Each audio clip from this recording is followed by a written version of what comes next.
Je suis Pénélope Morin, je suis secrétaire générale de la Fabrique du Futur, donc plusieurs personnes qui sont intervenues aujourd'hui, Geneviève, Michel, par exemple, aussi en font partie.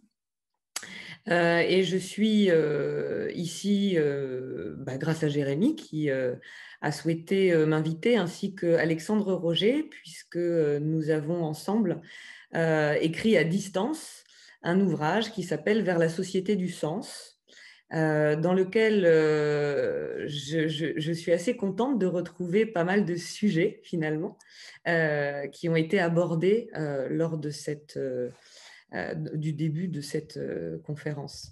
Voilà, chacun ici donne son point de vue,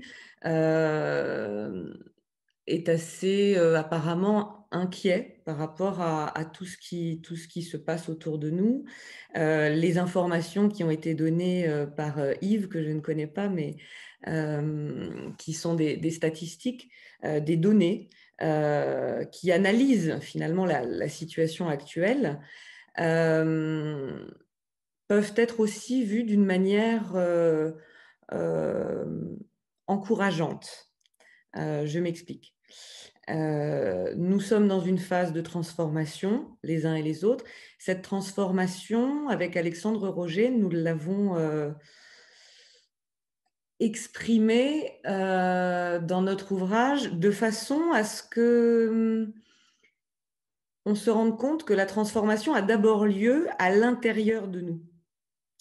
De quelle façon, à l'intérieur de nous, sommes-nous capables de donner à l'autre, quel qu'il soit, une certaine forme de confiance, une certaine forme d'aisance qui permettra à l'autre et à soi d'échanger et d'avancer. Et ça, aujourd'hui, le numérique, lorsque Geneviève en parle, nous donne cette possibilité d'avancer. Vous avez aujourd'hui, on parle très souvent de transformation numérique. Oui, on a tous été transformés par le numérique il y a pas mal de temps. Comme on disait, des gestes du quotidien, regarder son téléphone, etc. Tout ça, on est des bébés face au numérique. Le numérique est même très récent. Et aujourd'hui, notre téléphone, notre ordinateur est une partie de nous finalement. Et ça, c'est quelque chose qu'on n'a pas l'habitude de réaliser.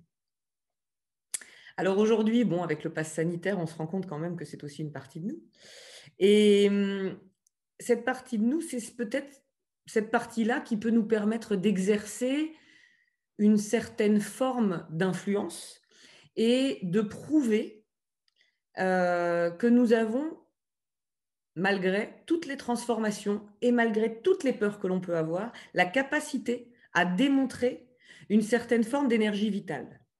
Notre énergie vitale, c'est exactement ce que nous pouvons mettre en œuvre et ce que nous avons à mettre en œuvre aujourd'hui au travers de nos actes.